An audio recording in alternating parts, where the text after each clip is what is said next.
Shalom saudara. Saudara, sejujurnya saya senang banget di tempat ini. Saya happy banget dan saya bangga banget. Saya lihat pekerjaan Tuhan buat di Bali, di PKBM, di persekutuan, lewat hidup AL, lewat hidup para pelayan.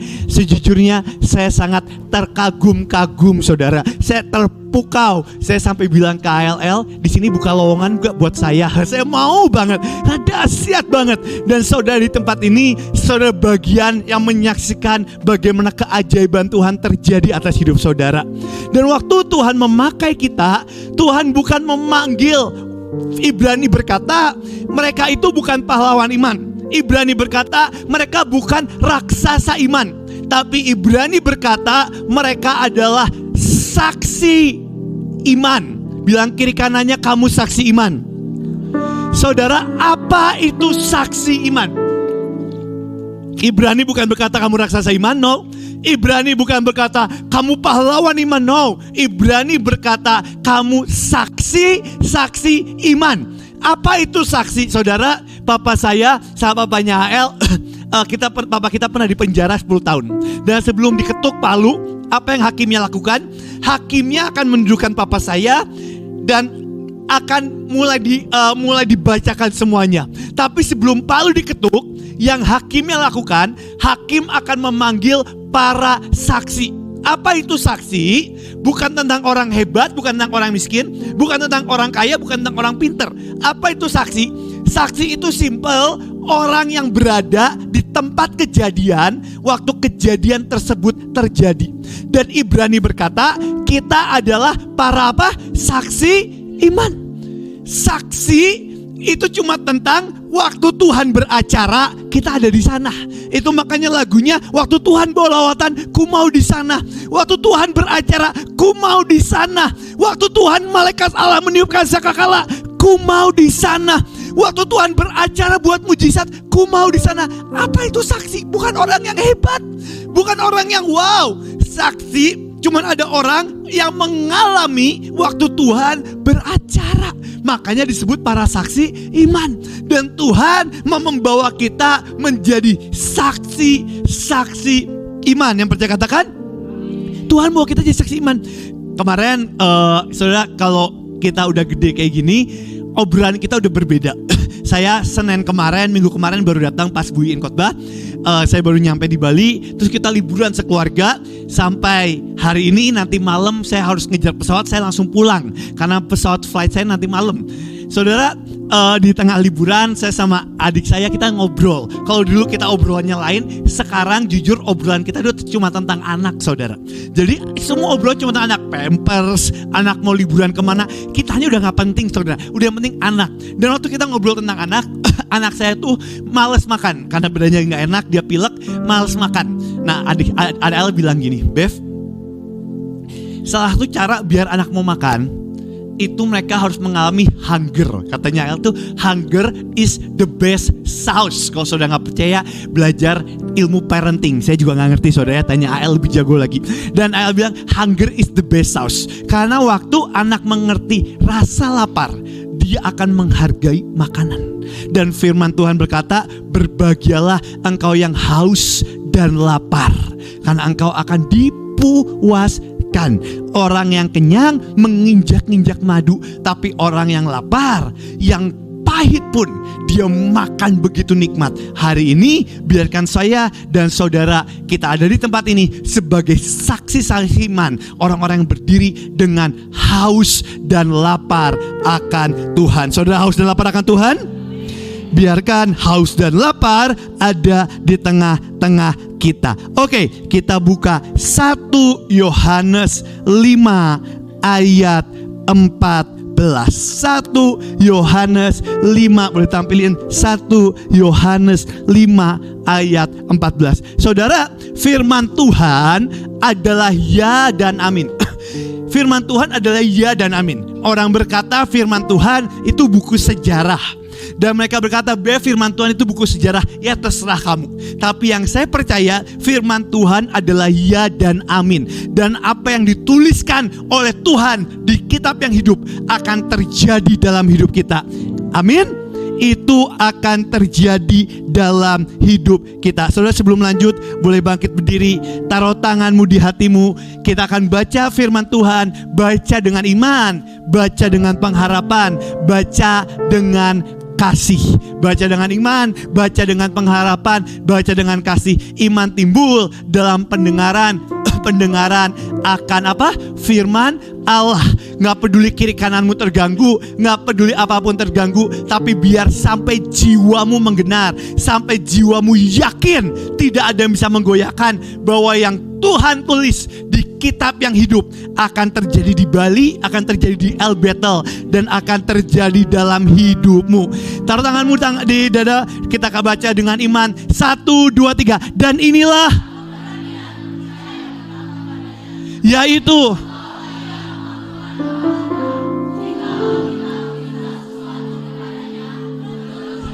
baca sekali lagi dengan iman. Orang lain boleh gak percaya, terserah. Orang lain boleh ragu-ragu, terserah. Tapi yang saya tahu, para saksi-saksi iman, firman Tuhan berkata, inilah keberanian. Dalam kasih tidak ada ketakutan. Saya sampai taruh di dalam kasih tidak ada ketakutan. Kasih yang sempurna melenyapkan ketakutan, sebab ketakutan mengandung hukuman, dan barang siapa takut, ia tidak sempurna dalam kasih. 1 Yohanes. Dalam kasih tidak ada ketakutan. Saudara, musuh kasih, lawan kata kasih itu bukan marah. Lawan kata kasih itu bukan kebencian, tapi Alkitab mengajarkan dalam kasih tidak ada apa? Ketakutan. Baca dengan berani, baca dengan iman. Tidak ada satupun roh ketakutan di dalam hidup kita. Aku kebaskan roh ketakutan di dalam nama Tuhan Yesus. Baca dengan iman sampai jiwamu sadar. 1, 2, 3. Dan inilah,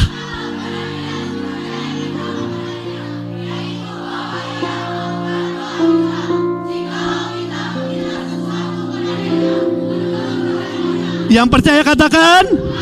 Silakan duduk, silakan duduk. Bilang kiri kanannya, Tuhan mengabulkan doamu. Saudara, ada satu pertanyaan yang sering kali ditanyakan waktu saya konseling sama orang. Mereka bertanya kayak gini, Bev, apakah Tuhan menjawab doaku? Kalau Tuhan menjawab doaku, aku sekarang udah jadi triliuner.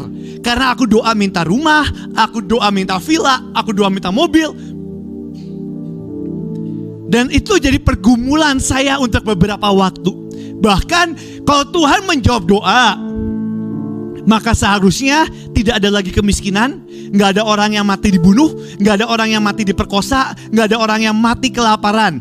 Apa yang sebenarnya terjadi? Bahkan kalau Tuhan menjawab doamu, saya yakin 90% di sini udah gak di tempat ini. Mungkin udah di luar negeri sana, udah dengan rumah yang mewah. Karena kita semua minimal, menurut saya, kita pernah berdoa minta Tuhan kekayaan dan sebagainya. Tapi apa yang terjadi? Tuhan mendengar doa kita, iya. Tapi Tuhan menjawab iman. Bilang kiri kanannya, iman. Dan apa itu iman? Saudara, iman dasar dari segala sesuatu kita harapkan, bukti dari segala sesuatu belum kita lihat. Tapi saudara, apa itu iman? Kita mulai. Apa itu iman? Saudara, kalau saudara bisa tangkap ini dalam rohmu, maka sesuatu yang ilahi akan terjadi dalam hidupmu. Dan banyak orang berpikir apa yang dikhotbahkan itu cuman cukup sampai di persekutuan, sampai mereka lupa bahwa semua yang tulis di dalam Alkitab firman yang hidup, Tuhan mau kita praktekin sampai ke dalam pekerjaan kita, dalam keluarga kita, dan itu mengubahkan hidup kita. Karena Tuhan mau kita berjalan dalam supranatural. Bilang kiri kanannya, supranatural. Tuhan gak bagus saudara berjalan dalam natural, bagus. Tapi dari akhir zaman, Tuhan mau setiap kita berjalan dalam apa? Supranatural. Dan waktu saudara bisa praktek ini, saudara bisa tangkap dengan imanmu, saudara bisa praktekin ini akan mengubahkan hidupmu dengan sangat. Bahkan buat anak-anak yang masih muda, dari masa kecilmu, kalau engkau sudah mengalami Tuhan dengan dahsyat, ini akan mengubah garis destinimu. Lihat firman Tuhan berkata seperti ini. Dan inilah keberanian keberanian. Saudara, dalam kasih yang sempurna tidak ada ketakutan. Apa yang membuat ketakutan? Ketakutan itu yang setan kerjakan untuk menghambat iman yang terjadi dalam hidup kita. Saudara, saya ambil contoh yang paling simpel. Saya tuh punya 2 anak, namanya Joakim sama Holly. Holly itu baru umur 1 tahun, Joakim umur 3 tahun. Dan Joakim ini karena udah lebih gede, dia lebih pinter, dia lebih mikir apapun dipikir. Satu kali kayak kemarin dan sebagainya, saya bawa Joakim ke kolam renang sama Holly. Kita suka berenang, mereka kalau berenang aduh sukanya minta ampun. Dan waktu mereka suka berenang, saya sebagai papahnya, saya akan angkat tangan di kolam renang, saya akan buka tangan saya dan saya akan bilang, Joakim, Holly, yuk ikut papa. Kolamnya gede, ada air terjun di situ, ada air mancur, ada serotan, yuk ikut papa. Kita kelilingin kolamnya. Apalagi waktu kita di hotel, kolamnya gede banget. Dan saya mau ajak mereka keliling-keliling, buat mereka jalan nikmatin. Dan lucunya, Joakim, dia udah gede, udah mikir, takut nanti kalau kesana dalam gimana. Jadi dia cuma main di kolam datar. Dan dia gak mau kalau papanya udah angkat tangan, ayo Joakim loncat ke bawah, gak mau. Jadi dia cuma nikmatin di kolam datar. Salah gak? Enggak. Papanya marahin gak? Enggak. Papanya ngutukin Joakim gak? Enggak. Joakim tetap nikmatin gak? Tetap nikmatin di kolam yang dangkal. Tapi apakah itu keinginan papanya? Enggak. Papanya mau buat Joakim mengalami yang lebih besar. Tapi lucunya Holly, anak saya baru 1 tahun, dia lihat papanya angkat tangan, dari ujung dia udah lari, dia langsung loncat bam ke papanya. Jadi papanya gendong, papanya ajak keliling-keliling. Ingat di awal kita ini cuman apa? Saksi iman. Apa itu saksi? Orang yang digendong Tuhan buat keliling. Penghalang terbesar buat Tuhan pakai kita siapa? Diri kita sendiri. Banyak orang berpikir setan penghalang terbesar. No, saudara, di dalam nama Yesus, siapa sih setan yang bisa lebih hebat dari Tuhan? Gak ada. Banyak orang berpikir keadaan penghalang. No, keadaan Tuhan ciptakan hanya untuk melatih iman kita. Penghalang terbesar dalam hidup kita siapa? Diri kita sendiri. Waktu Tuhan mau memakai kita dengan dahsyat, penghalangnya siapa? Diri kita. Saya ini senang banget karena dulu saya waktu kecil, saya itu atlet renang, saudara. Dan waktu saya kecil atlet renang, jadi saya punya cita-cita Joakim itu jadi atlet renang. Jadi saya bilang ke adik saya, Joakim ini udah aku lesin les renang. Jadi setiap hari Rabu pagi dekat rumah saya ada kolam renang, saya akan bawa Joakim ke les renang, ke guru les renang. Saya siapin yang privat. Saya tahu guru ini jago, jadi saya lesin. Minggu pertama saya bawa Joakim ke tempat renang, ketemu gurunya, nangis-nangis, saudara. Terus gurunya bilang, Pak, ini mah kayaknya cuman gara-gara minggu pertama. Nanti minggu kedua udah bisa kok, Pak. Ini cuman adaptasi. Ya udah, saya bawa lagi minggu kedua. Minggu kedua nangis-nangis lagi. Gurunya bilang, Pak, emang ada anak yang biasa sampai minggu ketiga, mungkin karena masih kecil. Ya udah, saya bawa lagi minggu ketiga. Minggu ketiga nangis-nangis lagi. Terus bapaknya bilang, Pak, ini mah gak apa-apa, Pak, masih adaptasi. Minggu keempat bisa. Saya bawa lagi minggu keempat. Dan minggu keempat apa yang terjadi? Nangis lagi. Sampai gurunya bilang ke saya, Pak, papahnya aja yuk yang les sama saya. Jadi saudara, saya di pinggir kolam, saya angkat kaki, saya kayak belajar renang. Pinggir saya anak-anak semua, saya belajar renang lagi. Tapi itu bukan keinginan saya. Saya pinginnya buat Joakim bisa maksimal jago renang. Tapi dia sendiri yang nolak. Jalan sama Tuhan, Tuhan udah siapin semuanya. Dan manusia seneng banget buat nyalahin orang lain. Sampai kita lupa masalah terbesar adalah diri kita sendiri. Ketakutan kita, mikir yang terlalu panjang, semuanya sampai kita lupa dalam kasih tidak ada apa? Ketakutan. Dan Tuhan mau kita mulai berjalan dalam keberanian. Bilang kiri kanannya, melangkah dengan berani. Saudara, waktu saya sampaikan ini, saya tahu Roh Kudus sedang berbicara sama saudara. Semua yang Roh Kudus mau sampaikan, tangkap dalam rohmu. Dan saudara, saya mau bilang ya, Jangan pernah melangkah dengan ragu-ragu. Jangan pernah melangkah dalam ketakutan. Jangan melangkah dalam kebimbangan. Karena dalam Tuhan tidak ada roh ketakutan, tidak ada roh kebimbangan, tidak ada roh ragu-ragu. Dalam Tuhan mau kita melangkah dalam apa? Keberanian. Kenapa? Lihat firman Tuhan. Percaya kita dan inilah keberanian kita. Kita bukan cuma berani asal nekat, no. Kita berani karena kita percaya kepadanya. Saudara, apa itu iman? Iman itu apapun yang Tuhan katakan tentang diri kita. Itu makanya percaya kita kepada siapa? Kepada Tuhan. Apa itu visi? Apapun yang Tuhan lihat atas diri kita, itu visi. Saudara lihat ini, yaitu bahwa Ia mengabulkan apa? Doa kita. Yang percaya katakan, siapa doanya mau dijawab sama Tuhan? Lihat malaikat mencatat. Lihat ini, bahwa Ia mengabulkan doa. Siapa yang hidupnya masih punya doa mau diangkat ke Tuhan? Lihat ini. Lihat ini, kalau engkau bisa nangkep, orang boleh anggap itu bohongan, terserah. Yang saya tahu firman Tuhan adalah ya dan amin. Itu pasti terjadi. Itu makanya kenapa di dalam kebaktian yang sama, ada satu yang mengalami Tuhan, ada satu yang enggak. Penghalang terbesar bukan setan, penghalang terbesar bukan keadaan, penghalang terbesar bukan sakit penyakit, penghalang terbesar adalah hatimu sendiri. Lihat ini, dan biarkan malam ini saya sharing singkat, hatimu dibukakan oleh Tuhan dan kau bisa nangkap dengan iman. Lihat ini, yaitu bahwa Ia mengabulkan doa kita. Lihat ini, jikalau kita meminta sesuatu. Siapa yang punya permintaan sama Tuhan malam hari ini?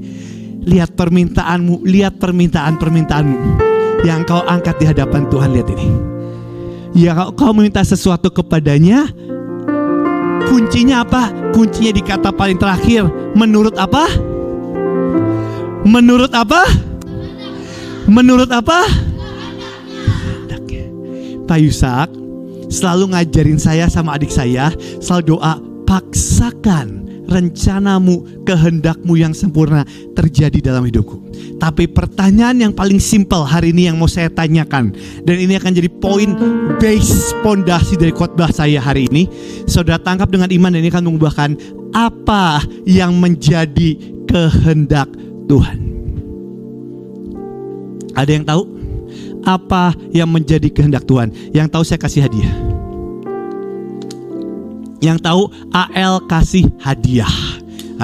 Nggak bercanda. Ya udah, nanti saya dimarahin sama AL. Saya takut saudara sama AL, jadi saya nggak boleh macam-macam. Apa yang menjadi kehendak Tuhan dalam hidupmu? Kalau engkau tahu ini, hidupmu udah nggak ada lagi kebimbangan.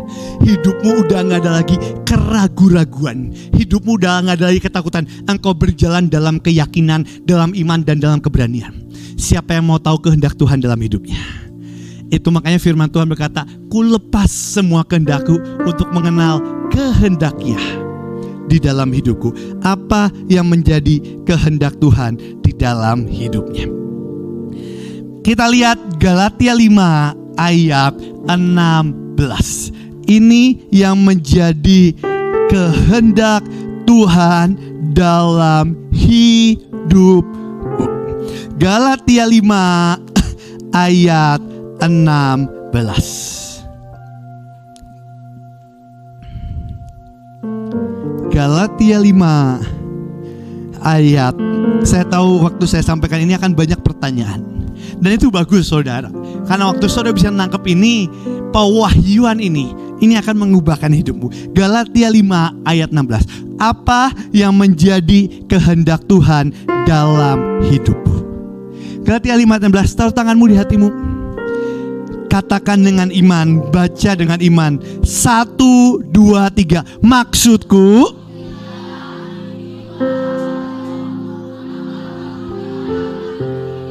lihat, apa yang menjadi kehendak Tuhan dalam hidupmu? Yang pertama, saudara dan saya harus tahu bahwa Tuhan mau kita hidup oleh apa? Roh, dan tidak menuruti keinginan apa? Daging. Lihat ayat selanjutnya, next. Ayat selanjutnya, ayat 17.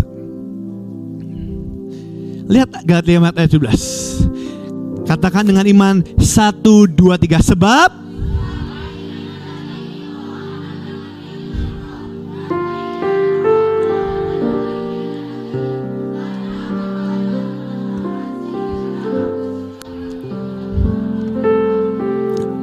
lihat ini, keinginan roh selalu bertentangan dengan keinginan apa? Daging. Maksud Tuhan, maksud dari kehendak Tuhan yang sempurna. Saya renungin hidupmu masing-masing. Buat Tuhan ini buat semuanya. Maksud pengejaran kita adalah kita hidup oleh apa? Roh. Dan hidup oleh roh selalu berlawanan dengan keinginan apa? Daging. Itu makanya Pak Yusak ngajarin yang kita mau Tuhan gak mau, yang Tuhan mau kita gak mau. Ini yang dikatakan. Lihat ayat 18. Galatia 5 ayat 18. Lihat, kita baca, taruh tanganmu di hatimu, ini akan terjadi dengan hidupmu. Baca dengan iman, baca dengan pengharapan, baca dengan kasih, karena apa yang kau ucapkan itu yang akan terjadi dengan hidupmu. Setiap cengkraman setan akan hancur dalam nama Tuhan Yesus. Karena firman Tuhan adalah ya dan amin. Dan gak ada satupun yang bisa menghalangi kau berjalan dalam kehendaknya. Lihat, baca dengan iman 1, 2, 3. Akan tetapi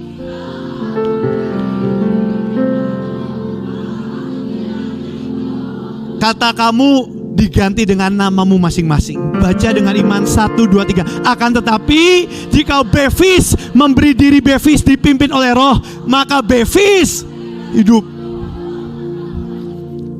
Kenapa banyak orang hidup penuh dengan perjuangan, hidup penuh dengan keletihan, hidup dengan kekecewaan? Karena dia tidak pernah mau hidup dipimpin oleh roh. Lihat ayat selanjutnya, ayat 19. Lihat ini, baca dengan iman 1, 2, 3. Perbuatan daging, percabulan, kecemaran. Ayat 20. Hawa nafsu, penyembahan berhala, iri hati, amarah, kepentingan diri sendiri, roh pemecah. Ayat 21. Kedengkian terhadap semuanya itu, bahwa barang siapa melakukan hal demikian, katakan dengan iman, aku kebaskan dalam nama Tuhan Yesus. Katakan dengan iman, aku kebaskan dalam nama Tuhan Yesus. Katakan dengan iman, tidak ada lagi dalam hidupku. Lihat ini, masuk ayat 22. Buka tanganmu, katakan dengan iman 1, 2, 3. Tetapi buah roh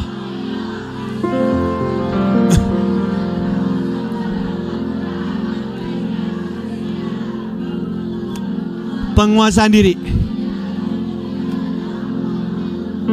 Oke, saudara lihat ini. Dan saya udah gak buka ayat lagi. Saya selesai sampai ini. Ayat 23, tapi buah roh kasih sukacita. Ayat 24, barang siapa menjadi milik Kristus, ia telah menyalibkan daging dengan segala hawa nafsu dan keinginannya. Lihat ini, saudara. Saya mau jelasin simpel dan ini akan jadi dalam hidupmu. Tuhan yang menjadi rencana Tuhan, Tuhan akan menjawab doa kita jikalau kita meminta sesuatu menurut apa tadi? Kehendaknya. Dan apa yang menjadi kehendak Tuhan? Waktu kita hidup oleh apa? Roh. Itu yang menjadi kehendak Tuhan. Saya mau jelasin paling simpel, berjalan dalam roh. Boleh saya minta Doko sini, Doko sama 2 anak, pinjam Doko sama 2 anak. Gak apa, Doko, Jenny sama 1 anak ini boleh lah bertiga kan? Karena dari Bandung saya, kalau yang lain gak enak nanti sentimen sama saya. Kalau Doko Jenny gak apa-apa lah ya, udah ketemu lama ya. Jadi sentimen dikit gak apa-apa lah. Saudara lihat ini, pinjam 3 indah gak apa-apa, di sini aja. Saudara lihat, firman Tuhan berkata, Tuhan akan menjawab doa kita waktu kita berdoa dalam keberanian, waktu kita meminta dalam doa menurut apa tadi? Kehendaknya. Bilang kiri kanan, kehendak Tuhan. Dan saudara, apa yang menjadi kehendak Tuhan waktu kita hidup oleh apa? Bilang kiri kanan, hidup oleh roh. Bilang kiri kanan, dipimpin oleh roh. Itu yang menjadi kehendak Tuhan yang utama. Makanya Pak Yusak selalu bilang, apapun tanya Tuhan. Saya akan jelasin simple dan ini akan mengubah hidup saudara. Saudara gak perlu orang Kristen buat tahu bahwa di dalam hidup kita punya 3 bagian, yaitu tubuh, yang kedua jiwa, yang ketiga apa? Pinjam. Ini maju ke depan. Siapa namanya bro? Yang ganteng ini. Kemarin lihat hari Minggu juga ya. Ini keren banget, rajin banget, cinta Tuhan banget, penyembahnya keren banget. Namanya Bro Bian ya. Oh maaf Ian, ya udah maaf. Oke, Ian, namanya Ian. Ini paling keren di dunia. Oke, lihat Ian nih. Tadi ada 3, ada 1 tubuh, ada 1 apa? Jiwa, yang 1 lagi apa? Roh. Saya pinjam Ian dulu. Ian ini seperti tubuh. Saya anggap Ian ini tubuh. Setiap kita punya tubuh. Tuhan ciptakan kita dengan tubuh. Saudara, satu kali tubuh ini simpel sebenarnya.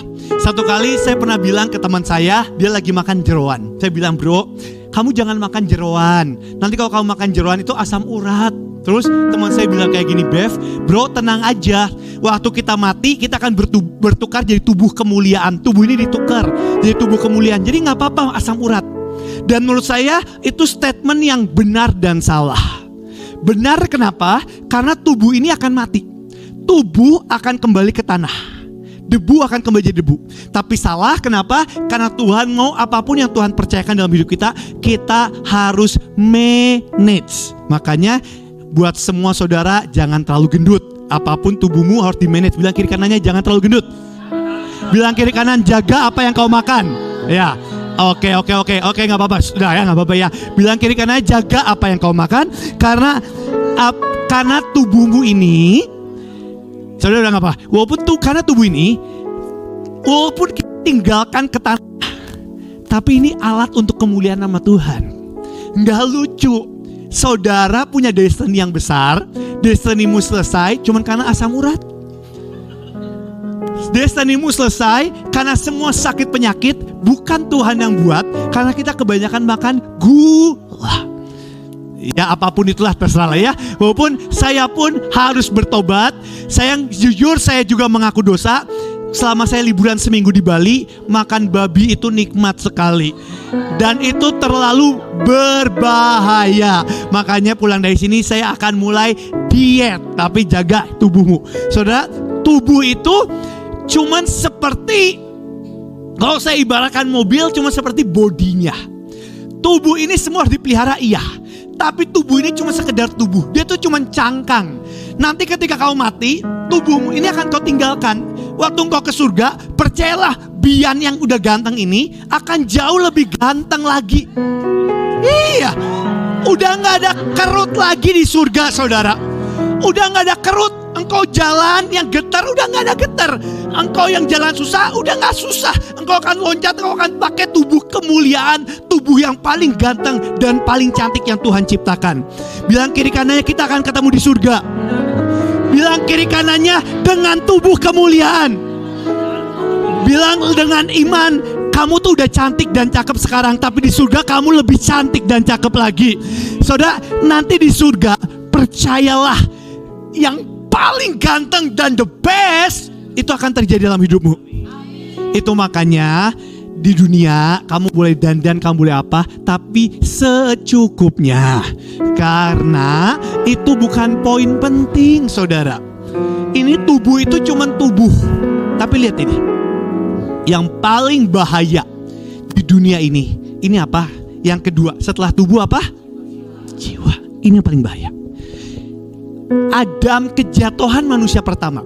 Hari itu firman Tuhan bilang kayak gini, Adam, kau boleh makan semua pohon buah di taman ini, kecuali buah pengetahuan apa? Baik dan jahat. Sorry, ada makanan. Karena buah pengetahuan baik dan jahat. Kenapa? Karena detik Adam makan buah pengetahuan baik dan jahat, jiwanya terbuka. Dia sadar dia telanjang. Dan yang paling bahaya apa? Jiwanya mulai bisa memimpin. Dan ini yang paling bahaya. Saudara, kemarin di villa kita ngobrol. Saya sama AL, sama Doko, sama Steven, sama semuanya kita ngobrol. Dan kita bilang, iya ya nanti kalau aku punya duit, aku mau beli villa di Bali. Aku mau beli 5 villa, 10 villa. Pertanyaan saya, kalau saudara punya 20 villa, pertanyaan saya, tubuhmu bisa tidur di 20 villa yang sama gak sih?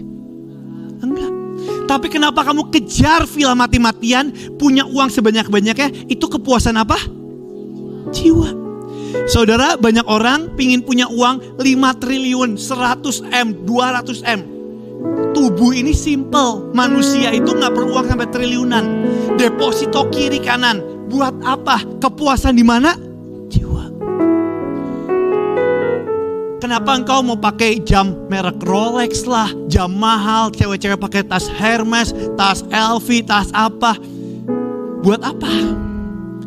Buat apa tas yang mahal? Buat apa? Buat apa saudara? Buat apa? Buat apa? Siapa sih yang belinya itu buat apa? Oh iya maaf, buat apa? Saudara buat apa? Saudara pakai tas mahal-mahal tuh buat apa? Apakah tubuhmu ini akan lebih dengan jam yang mahal? Engkau bisa punya waktu 40 jam dibanding orang lain 24 jam? Apakah dengan tas mahal kamu bisa bawa barang lebih banyak? Buat apa tas mahal? Buat apa jam mewah? Buat apa mobil Ferrari? Buat kepuasan di mana saya mau nanya? Jiwa. Jiwa ini bahaya banget. Jiwa ini pengejaran setiap manusia. Kalau engkau mengerti jiwa, itu akan mengubahkan berhasil simple. Ini ada pengejaran setiap manusia, jiwa. Kenapa orang marah kiri kanan, sakit hati, ego keluar? Apa yang mereka cari? Tentang apa? Jiwa. Kenapa bangsa melawan bangsa? Itu tentang ego. Kenapa di persekutuan? Kayaknya aku nggak nyaman di sini. Kayaknya aku di sini nggak disapa, aku nggak nyaman. Apa? Jiwa. Jiwa ini paling bahaya. Makanya kenapa diajarin ada ukiran pohon dan tanah. Waktu orang kerasukan setan, saudara, waktu orang kerasukan setan, percayalah, setan itu nggak akan pernah masuk sampai roh. Nah, habis ini saya bahas di roh. Setan itu cuma masuk sampai di jiwa. Makanya kenapa kalau jiwa ini medan perperangan. Orang terluka kepahitan, orang sakit hati, orang kecewa, orang disindir marah. Yang sakit tuh tubuhnya, rohnya atau jiwanya? Jiwanya. Jiwa ini medan pertempuran. Karena manusia selalu pingin jiwanya untuk memimpin. Pak Yusak, engkong, ada orang marah-marah datang ke rumah. Dia bilang, Pak Yusak anjing, dasar anjing, minta uang. Pak Yusak anjing, bla bla bla bla bla. Saya mau marahin. Orangnya udah miskin, kurus, kering, ditampar dikit mati menurut saya. Saya udah kesel banget. Menurut saya udah kesel banget. Saya udah mau marah banget. Pak Yusak, kalau saya dikatain. Saya tahu apa yang saya lakuin. Engkong saya ke kamar. Dia ambil uang segepok. Dia kasih ke orang itu. Saya bilang, Kong, kalau orang-orang pada tahu, nanti beres persekutuan semua ngatain Kong anjing biar minta uang. Kenapa Kong udah dikatain, Kong tetap kasih uang? Dan lucunya, minggu depannya ada orang mau konseling, ketemu Pak Yusak dari luar kota, naik mobil mewah, bawa makanan gede banyak, bawa persembahan, bawa semuanya. Pencet bel, saya yang bukain. Saya bilang, Bu mau kemana? Mau ketemu Pak Yusak. Saya tanya, Bu, tante udah janjian? Belum. Saya bilang, ya udah, saya tanya dulu sama engkong ya. Saya balik, engkong tuh lagi baca koran, main iPad. Saya bilang, Kong, ada yang mau konseling.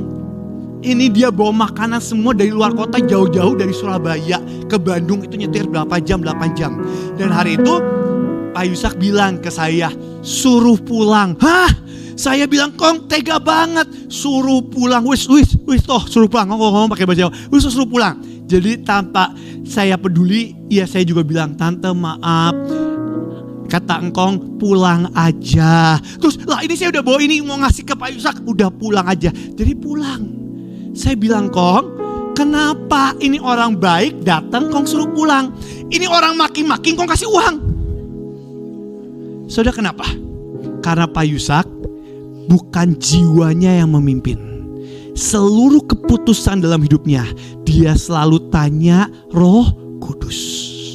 Manusia, firman Tuhan berkata, apa bedanya kamu dengan dunia? Kalau orang berbuat baik, kamu balas berbuat baik. Tapi anak-anak Tuhan, kalau kamu digampar pipi kiri, kasih apa? Pipi kanan. Apa yang mau Tuhan ajarin? Bukan digampar semua ya, tapi apa yang Tuhan mau ajarin? Biarkan jiwamu bukan memimpin. Manusia 90% jiwa kita yang memimpin. Makanya kalau saya boleh jujur ya, saya tanya ke saudara, kenapa saudara bisnis yang saudara lakukan 90% akan berkata, karena aku senang ini, karena jiwaku senang ini, karena untung di sini. Bahkan kalau saya mau jujur tanyain, kenapa saudara nikah sama si A, kenapa nikah sama si B? Ya karena aku cocok. Ini mirip papaku mungkin, ini mirip mamaku, karena ini seleraku. Pertanyaan itu apa? Itu jiwa. Apa cita-citamu? Apa yang jadi cita-citamu kau angkat ke Tuhan? Aku pengen ini karena ini talentaku. Itu jiwa.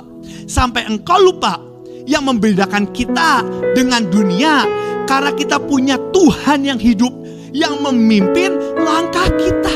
Manusia selalu 90% dipimpin oleh jiwanya. Bahkan seringkali kita pelayanan bukan karena Tuhan yang suruh, tapi karena jiwa kita mau. Karena aku dipandang, aku dapat tepuk tangan, aku dipandang hebat. Sampai kita lupa yang membedakan kita dengan dunia. Bukan karena perhitungan kita yang hebat, bukan karena timbangan kita, bukan karena apapun. Cuman karena satu hal, kita punya Tuhan yang hidup. Tuhan yang mau ngobrol sama kamu. Bilang kiri kanannya, Tuhan mau ngobrol sama kamu. Bilang kiri kanannya, Tuhan gak pernah berhenti ngomong. Oke, yang ketiga, yang terakhir adalah roh. Makanya saudara, kalau saudara tadi di jiwa, orang pelepasan, orang apa percaya itu jiwa. Ya memang orang yang udah punya perjanjian, jiwa itu seperti bawang, lapisannya banyak banget, berlapis. Jadi kalau orang yang punya perjanjian dengan setan, dia akan makin dalam di jiwanya itu. Makanya pelepasan itu berlapis-lapis, karena ada pelepasan, makanya trauma itu jiwa. Yang terakhir adalah roh. Roh itu cuman satu tempatnya, cuman tempat dari Roh Kudus. Manusia punya roh gak? Punya. Tapi waktu kita percaya Yesus, Roh Kudus ada di dalam setiap kita. Itu makanya firman Tuhan berkata, the kingdom of God is within you. Kerajaan Allah ada di dalam. Saudara boleh keluar kemana minta doa hamba Tuhan, gak salah. Tapi yang paling parah, kalau engkau lupa bahwa kerajaan Allah ada di dalammu, Roh Kudus ada di dalammu, dan itu gak ada yang bisa menghentikan apapun. Dan ini jiwa ini sebagai penyetir, saudara. Jiwa ini penyetir. Waktu firman Tuhan berkata keinginan daging bertentangan dengan keinginan roh bertentangan dengan keinginan daging. Waktu pertama kita hidup di dunia ini, jiwa kita itu selalu mengarah kepada daging. Daging ini terkutuk. Makanya manusia pasti mati. Tanah akan kembali ke tanah. Tuhan itu gak nebus daging kita. Yang Tuhan tebus cuma jiwa kita. Roh itu akan selalu kembali ke Tuhan. Makanya firman Tuhan berkata, yang kamu ikat di bumi akan terikat di surga. Yang kamu ikat itu akan, yang kamu lepas di bumi akan lepas di surga. Kenapa? Karena waktu kita mati, waktu saya mati, saya akan lihat dua bevis. Dan saya akan lihat jiwa saya dan roh saya yang dibawa ke surga. Yang Tuhan tebus itu bukan daging. Yang Tuhan tebus itu jiwa dan roh. Waktu kita mati, jiwa kita yang akan ke surga. Tapi waktu kita percaya Tuhan, belum percaya Tuhan, jiwa kita tujuannya dunia. Keinginan daging. Dan jiwa akan selalu memimpin langkah kita. Makanya hari ini, engkau kalau ngambil keputusan berdasarkan jiwamu dan pikiranmu, kita gak ada bedanya dengan orang dunia. Tapi apa yang membedakan anak-anak Tuhan berjalan dalam roh? Waktu kita hidup oleh apa? Roh. Bilang kiri kanannya, hidup oleh roh. Hidup oleh roh itu seperti apa? Hidup oleh roh itu seperti apa? Waktu engkau berputar dan engkau lihat roh, apapun tanya Tuhan. Apapun tanya Tuhan. Bilang kiri kanan, apapun tanya Tuhan. Ini adalah hidup oleh roh. Ketika fokusmu hanya Roh Kudus, itu hidup oleh roh. Malam ini sebelum saya selesai dan saya harus ke pesawat, saya mau saudara praktek mendengar suara Roh Kudus. Siapa yang mau belajar mendengar suara Roh Kudus? Hari ini kita akan praktek mendengar suara Roh Kudus. Silahkan dulu kasih tepuk tangan dong buat tiga yang keren ini. Hari ini saya mau praktek simpel mendengar suara Roh Kudus. Sebelum lanjut, boleh saya minta video yang domba. Video simpel, tapi itu hidup kita. Kita ini domba atau kambing? Bilang kiri kanannya, kamu domba bukan kambing. Lihat yang membedakan domba dan kambing. Lihat ini. Saudara, apa yang membedakan domba dan kambing?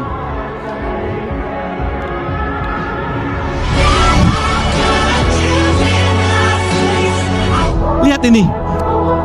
Ini domba yang sesungguhnya. Coba sekali lagi, ini domba. Lihat. Waktu dia terprosok, halo Jet, lihat waktu dia terprosok. Lihat waktu dia terprosok nih. Dia suka domba kan, lihat nih. Waktu dia terprosok, dia dibebasin. Dia lari.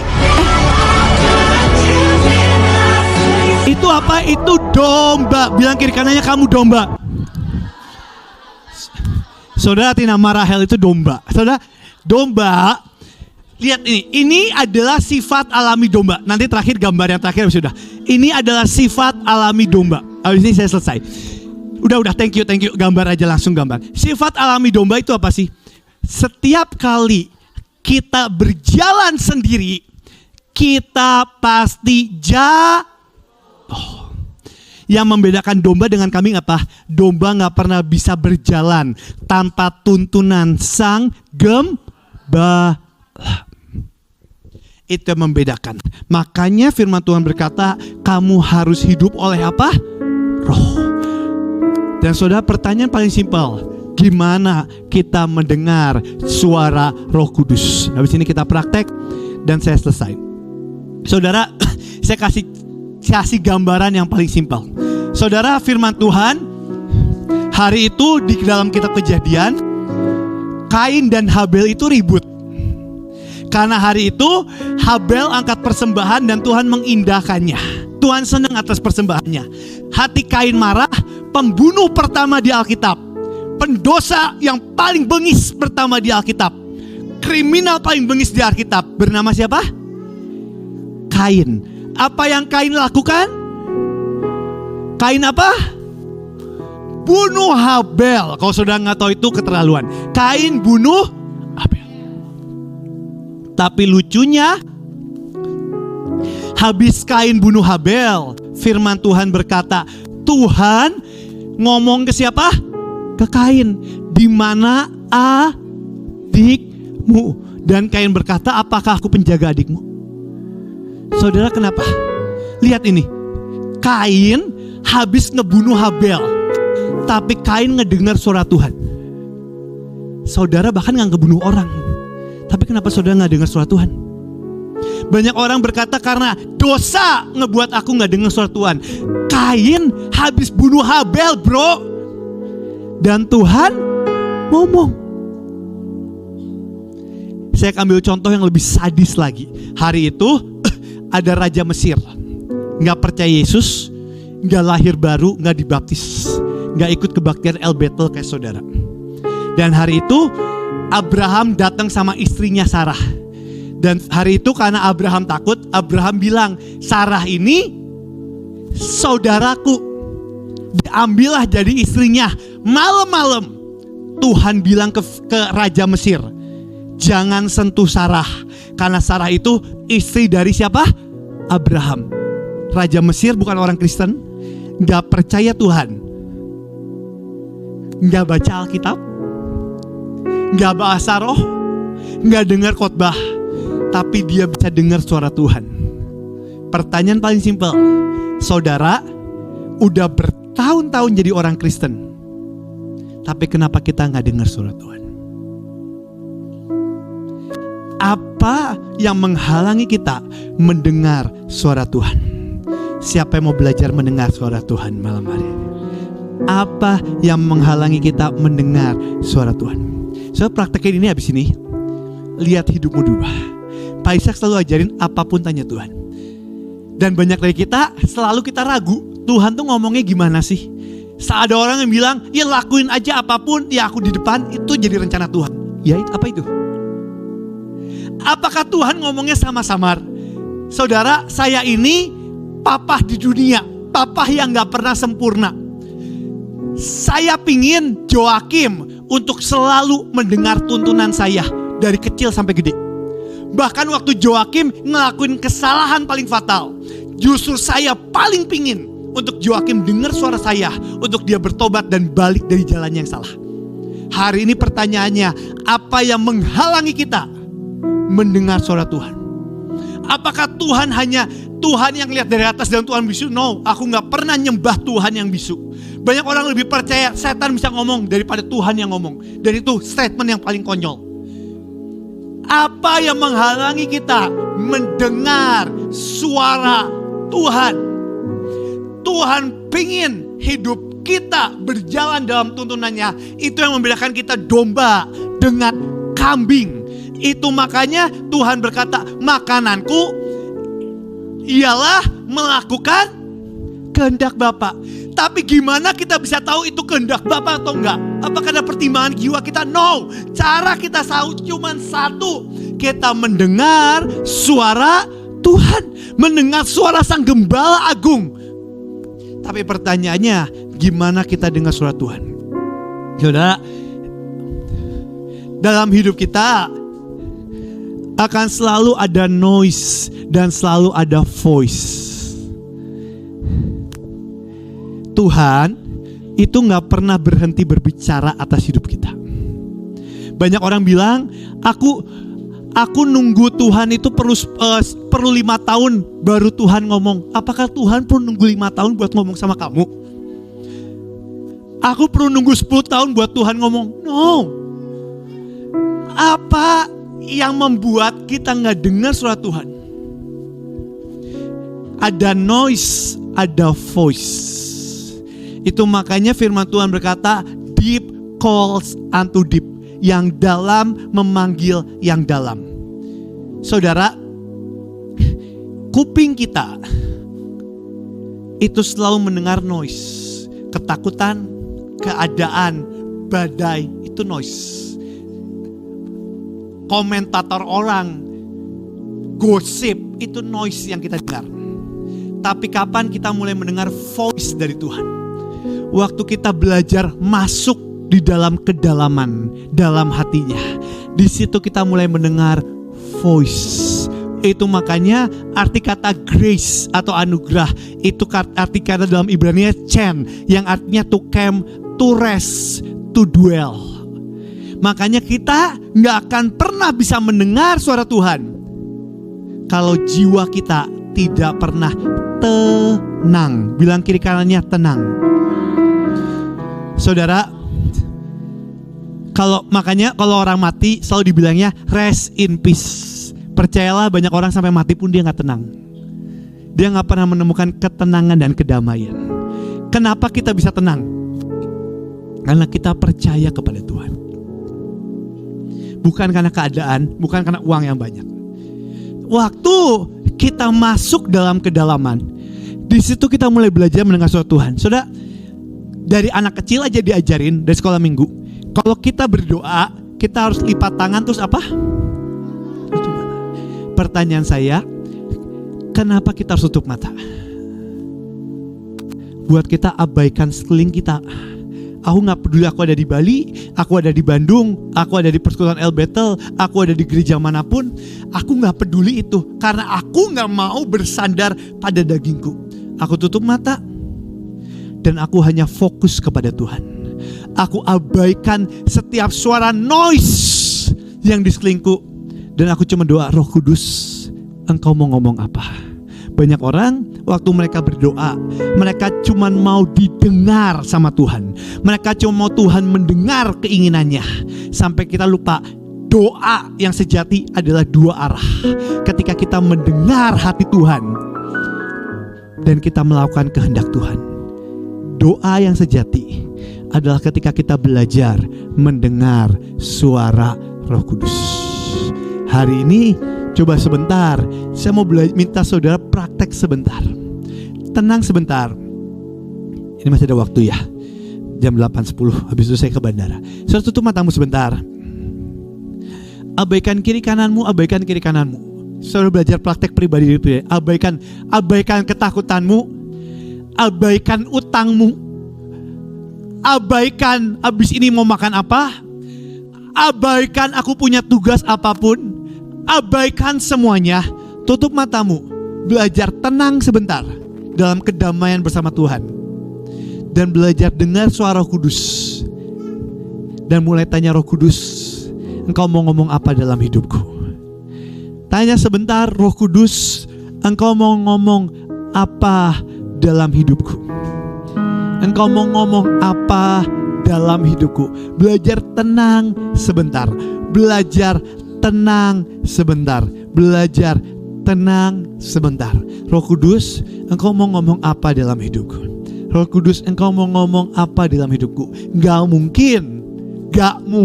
Bahkan saya ngomong berkali-kali, gak mungkin Bapa yang baik akan menutup mulutnya saat anaknya datang kepada Gembala Agung, kepada Bapa yang terlalu baik, dan berkata, Tuhan, bukan kehendakku, bukan ambisiku, bukan cita-citaku, aku cuma mau satu, aku mau mendengar suaramu.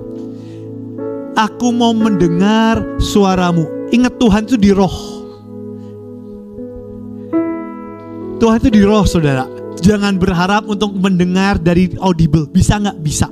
Tapi Tuhan mau belajar kita mendengar di roh. Itu makanya kalau saudara pernah dengar kesaksian, ada orang dengar suara Tuhan, dia akan satu kali Pak Yusak, dia dengar suara Tuhan pertama kali di kebaktian. Tuhan ngomong ke Pak Yusak, anak nakal. Dan apa yang Pak Yusak lakuin? Pak Yusak putar kepalanya, lihat kiri kanan atas bawah. Ngomongnya dari mana ya? Ngomongnya dari samping kiri kok enggak? Ngomongnya dari samping kanan kok enggak? Ngomongnya dari atas kok enggak? Ngomongnya dari bawah kok enggak? Kenapa? Karena ngomongnya di dalam roh. Karena Tuhan mau kita berjalan dalam roh. Roh itu bukan tentang kuping kita yang fana ini. Roh itu cuma tentang Roh Kudus.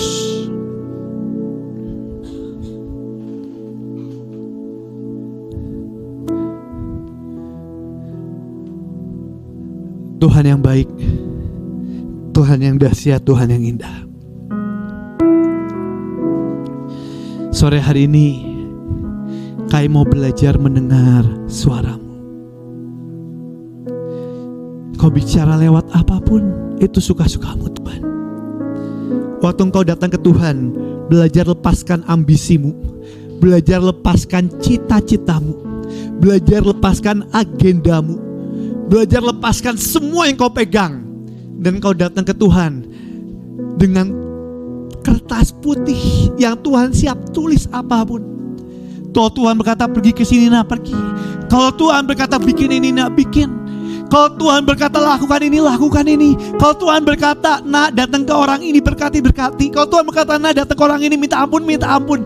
Datang dengan kertas kosong yang berkata bukan yang aku mau, tapi yang Tuhan mau. Bukan yang aku mau, tapi yang Tuhan mau.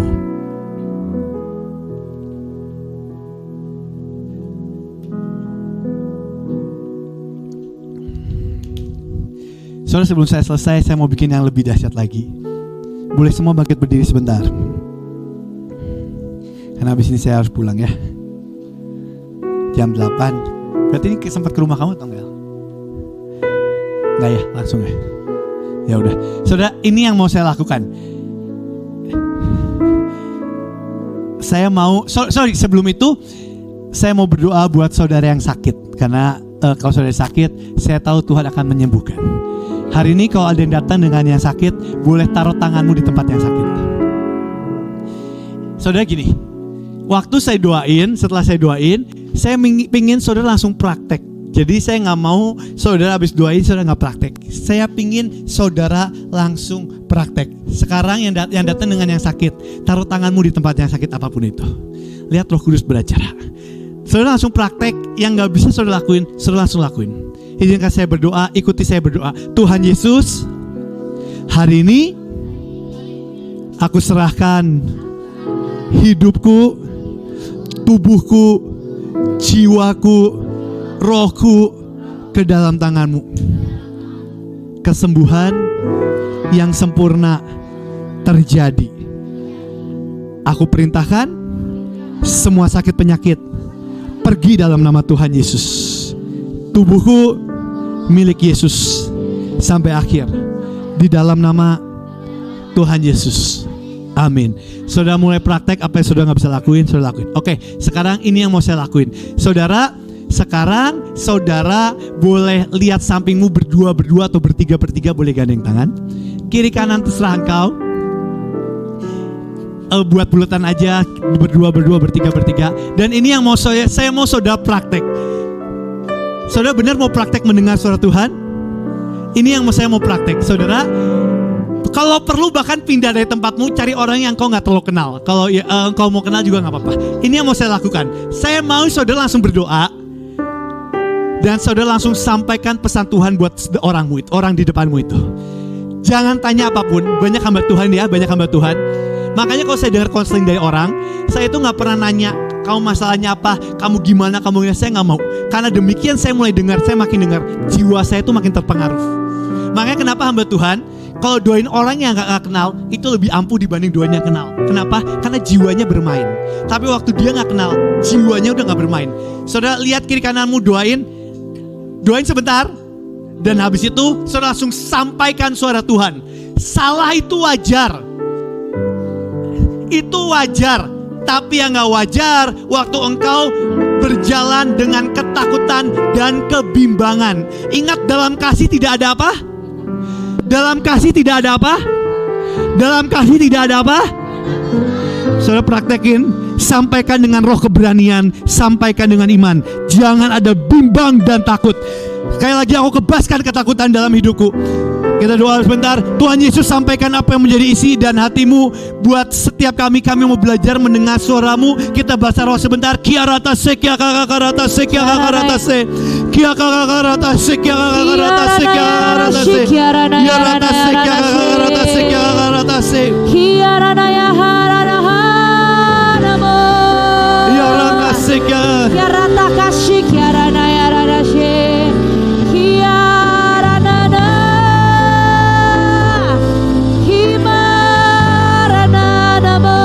Roh Kudus, sampaikan yang menjadi isi hatimu. Hari ini kami buka kuping rohani kami berjalan dalam iman, kami belajar mendengar Engkau. Sampaikan dengan keberanian, dengan iman, upgrade kapasitas kami buat kami berjalan dalam roh. Di dalam nama Tuhan Yesus, amin. Sekarang sampaikan yang kau dapat buat di kiri kananmu, buat depanmu. Sampaikan suara Tuhan, sampaikan suara Tuhan, sampaikan suara Tuhan. Jangan pernah takut, jangan pernah ragu-ragu. Engkau yang mendengar itu, engkau langsung konfirmasi dan engkau berkata, iya, aku alamin itu. Kau boleh sampaikan apapun, karena Roh Kudus akan menyampaikan dan mulai membicarakan semua yang mau dia sampaikan. Sambil sembah Tuhan boleh mengalirlah. Sampaikan, saudara, lupakan di depan.